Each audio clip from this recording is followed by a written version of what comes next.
Qualities of good information MA2 का topic है। इसमें जो है ना क्वालिटी ऑफ गुड इन्फॉर्मेशन में क्या वहाँ पे देखें बहुत सारी चीज़ें लिखी हुई हैं, एक बुक में मेंशन करता हूँ। यहाँ पे कहते हैं it should have a purpose and be relevant for date purpose. तो उसमें कौन सी क्वालिटीज़ है? तो देखिए मैंने जो है वो एक ये छोटा सा जो पॉइंट है वहाँ बहुत सारी बुक्स में भी लिखा कि प्लान बी में एक्यूरेट। तो एक्यूरेट जो होता है ना, एक्यूरेट से क्या मुराद है हमारे पास कि जो हम इंफॉर्मेशन दे रहे हैं ना वो ठीक होनी चाहिए, एक्यूरेट होनी चाहिए, मतलब गलत नहीं होनी चाहिए, रॉन्ग नहीं होनी चाहिए। रॉन्ग कैसे नहीं होनी चाहिए? फॉर एग्ज़ाम्पल हमें अभी बोल रहे हैं कि वो जी कराची में जो है ना वो स्नोफॉल हो रहा है। तो हमें भी पता है कि भाई कराची में तो जो है वो सर्दियाँ होती हैं, विंटर होती है, उसमें स्नोफॉल नहीं होता है। अभी तो गर्मी है, वहाँ पे तो 40+ जो है वो डिग्री सेंटीग्रेड पे जो है वो वहाँ पे का वेदर है। तो ये गलत है, ठीक है, रॉन्ग इन्फॉर्मेशन है। तो तो इन्फॉर्मेशन क्या होनी चाहिए? एक्यूरेट। जो भी हम चीज़ जिसके बारे में भी हमें डिसीजन मेकिंग करनी है, कोई है प्लानिंग वगैरह करनी है, तो उसके बारे में जो इन्फॉर्मेशन मिलेगी वो क्या होनी चाहिए? एक्यूरेट, पहली चीज़। दूसरे नंबर पे जो है ना वो चीज़ जो क्या है हमारे पास, कास्ट इफेक्टिव, ठीक है, कास्ट, ये मोस्ट इंपॉर्टेंट पॉइंट है। अब कास्ट इफेक्टिव से क्या मुराद है? यहाँ पे जो है ना कास्ट इफेक्टिव से ये मुराद है कि जो हम जो है जिसके बारे में हम इंफॉर्मेशन गेट कर रहे हैं, इंफॉर्मेशन हासिल कर रहे हैं, ठीक है। फॉर एग्जांपल उसका बेनिफिट हमें होगा 1000 का, कितना जी? 1000 का बेनिफिट होगा। तो फिर उसकी कास्ट कितनी होनी चाहिए? उसकी कास्ट फिर 1200 नहीं होनी चाहिए ना। उसकी कास्ट कितनी होनी चाहिए? उसकी कास्ट आपकी मिनिमम जो है ना वो 600 होनी चाहिए या अप टू 700 होनी चाहिए बस। क्यों? क्योंकि उसका बेनिफिट भी होना चाहिए ना। तो कास्ट इफेक्टिव होनी चाहिए कि उसका जो बेनिफिट है हमारा वो ज़्यादा होना चाहिए, ठीक है। या दूसरा पॉइंट ये है कि अगर उस पर हम जो है ना कास्ट जो है ना वो लगा रहे हैं तो कास्ट का कोई फ़ायदा भी होनी चाहिए, हमें बेनिफिट भी मिलना चाहिए। ये नहीं उसका नुकसान ही हो, हमें इन्फॉर्मेशन गैदर करने का फिर नुकसान नहीं होनी चाहिए ना, फ़ायदा भी होना चाहिए, ठीक है। तीसरे नंबर पर जो चीज़ हमारे पास है उसको कहते हैं जी कंप्लीट। कंप्लीट से क्या?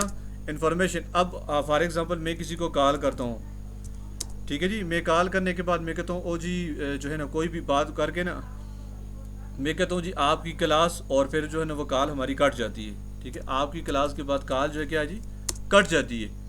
तो फिर आपकी क्लास क्या फॉर एग्जांपल पोस्टपोन हो गई है, ठीक है, या IML में क्लास नहीं ले सकता। मतलब मैं क्या कहना चाह रहा था, ठीक है, मैं क्या कहना चाह रहा था। तो चीज़ है ना कि हम मुझे मतलब हमें कोई भी इन्फॉर्मेशन फॉर एग्जांपल देनी है, किसी के मतलब भी कोई भी चीज़ हमने देनी है इन्फॉर्मेशन, ठीक है। तो इन्फॉर्मेशन क्या होनी चाहिए? ठीक है जी 100% कंप्लीट होनी चाहिए, मुकम्मल होनी। जो चीज़ जिस चीज़ के बारे में जितना हम डिसीजन लेना चाह रहे हैं, जो चीज़ें हमें रिक्वायर्ड है, तो वो 100% जो है ना कंप्लीट होनी चाहिए हमें इन्फॉर्मेशन। ये नहीं थोड़ी सी इन्फॉर्मेशन दे के हम उसको कहीं पास हो गया, नहीं। तो इन्फॉर्मेशन कंप्लीट हो, 100% हो। अच्छा, अगला जो पॉइंट है यूज से अंडरस्टैंड,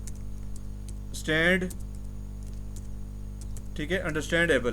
तो जो इन्फॉर्मेशन है ना वो हमें क्या नहीं अंडरस्टैंड, हम उसको समझ सकें, अंडरस्टैंड कर सकें, समझ सकें, ठीक है।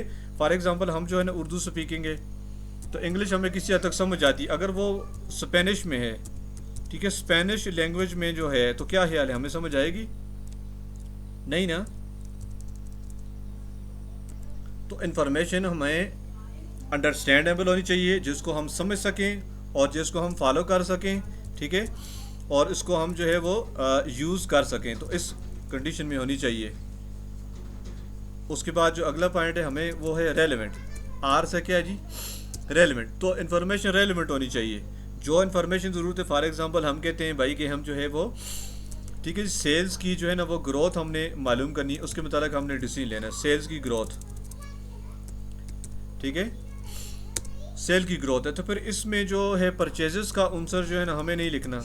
या फॉर एग्जांपल देखें परचेज ज़रूरी भी है क्योंकि उससे हमें प्रोडक्शन वगैरह करते हैं, अलग मामला है। तो हमने जस्ट परचेज सेल के मुताबिक देखना है कि ग्रोथ हमारी कैसी हुई। एक साल की सेल दूसरे साल की सेल से हम जो है ना माइनस करके उसका रेशो निकाल लेते हैं। लेकिन इस तरह परचेजेस की है, फिर हम जो है ना इसी बात पे हम जो है ना लेबर की इन्फॉर्मेशन ले आए, तो ये हमारे पास क्या है, ये रेलेवेंट नहीं है, ये इररेलेवेंट है, ठीक है।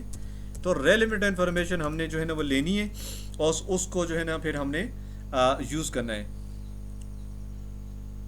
ठीक है। तो यहाँ पे ए है, मैंने यहाँ पे जो है अगला पॉइंट जो है ना हमारे पास है ना एक्सेस टू यूज़।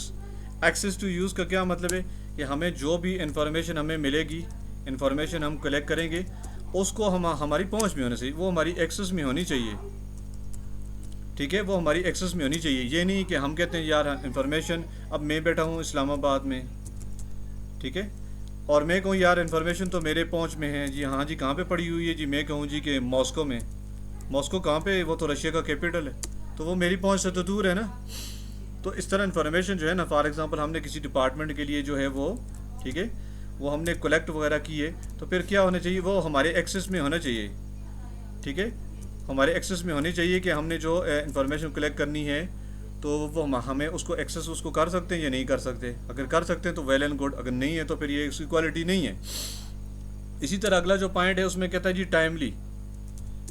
टाइमली का मतलब क्या है जी, कि इन्फॉर्मेशन हम जो है ना, फॉर एग्जांपल अभी समर चल रही है, ठीक है, और अभी हमने जो है ना समर के जो है ना वो ट्रेंड जो है ना, हमने उस पर जो है ना वो सेल के मतलब हमने जो है ना वो बात करनी है। ठीक है, तो वो इन्फॉर्मेशन अगर हमें जाके नवंबर में मिलती है तो क्या ख्याल है, वो हमारे पास टाइमली है? तो नो। क्यों? क्योंकि हमारे अक्टूबर के पास पाकिस्तान में जो है ना मोस्टली जो है ना वो विंटर स्टार्ट हो जाता है। तो विंटर जब स्टार्ट हो जाता है तो इसका मतलब क्या है जी, कि वो हमारे लिए टाइमली नहीं है। तो टाइमली का मतलब ये है कि जिस वक्त चीज़ रिक्वायर्ड है, तो ये हमारी इन्फॉर्मेशन हमें कब मिलनी चाहिए थी, हमें मई में मिलनी चाहिए। क्यों? क्योंकि मई से जो है वो स्टार्ट हो रहा था हमारा क्या जी, जो है ना वो समर स्टार्ट हो रहा है, तो इसलिए टाइमली होनी चाहिए। इसी तरह आखिर में कहते हैं ईजी टू यूज़। ठीक है, तो इन्फॉर्मेशन को हम आसानी से जो है ना वो यूज़ कर सकें, ठीक है, और उसके बाद जो है उसका जो है ना वो डिसीजन वगैरह ले सकें। तो इन्फॉर्मेशन ईजी होनी चाहिए। ठीक है, कोई डिफ़िकल्ट जो है ना या इस तरह की जो है ना वो कोड वर्ड इस तरह की चीज़ें नहीं होनी चाहिए कि जो हम जो है ना उसको हमारे लिए काबिल इस्तेमाल ना हो। ठीक है, तो क्वालिटीज़ ऑफ इन्फॉर्मेशन में क्या है, एक्यूरेट, बिल्कुल 100% चीज़ जो है ना एक्यूरेट होनी चाहिए जिसको मतलब भी हम दे रहे हैं। दूसरे नंबर पे कास्ट इफेक्टिव। कास्ट इफेक्टिव का मतलब क्या आगे जी, कि हमें जो इन्फॉर्मेशन मिली है ना, ठीक है, accurate, cost effective. Cost effective का मतलब क्या है जी, कि हम जो जिस बेनिफिट के लिए करें तो बेनिफिट ज़्यादा होना चाहिए, कास्ट कम होनी चाहिए। फिर इसी तरह इन्फॉर्मेशन कंप्लीट होनी चाहिए, मतलब जितनी इन्फॉर्मेशन ज़रूरत है वो हमारे पास होनी चाहिए कि ताकि हम डिसीजन नहीं, आधी नहीं होनी चाहिए, थोड़ी नहीं होनी चाहिए जिस पे हम रिलाय ना कर सकें। इस तरह अंडरस्टैंडेबल उस लैंग्वेज में हो, जैसे स्पेनिश में ना हो, अरबिक कोई ऐसी में हो जो हमें समझ ही ना आए।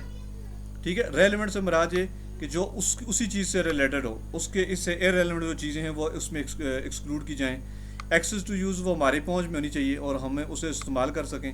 टाइमली, जिस वक्त ज़रूरत है उसी वक्त हमें इन्फॉर्मेशन मिली चाहिए, आगे पीछे नहीं।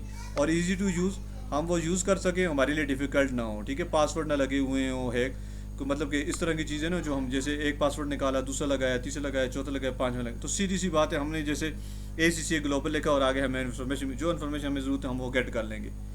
तो इंशाल्लाह आपको फ़ायदा होगा, ये इसको देख लें और इसको याद कर लें, बाद में किट करेंगे तो इंशाल्लाह ये क्लियर हो जाएगा।